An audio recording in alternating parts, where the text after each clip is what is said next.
syariat Islam dan Pancasila sebagai dasar negara.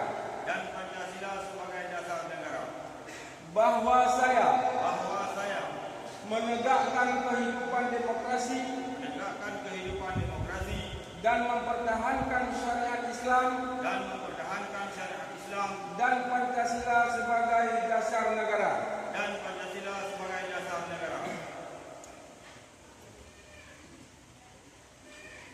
Bahawa saya akan menegakkan kehidupan demokrasi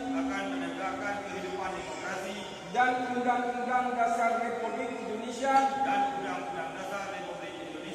tahun 1945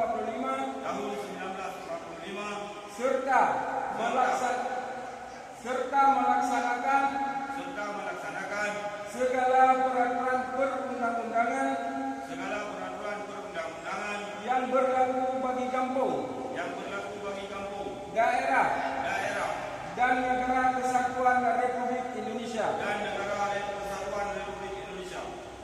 Bahawa saya dalam menjalankan tugas saya senantiasa akan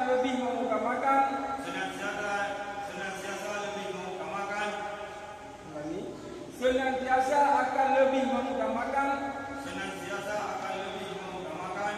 kepentingan negara, daerah dan kampung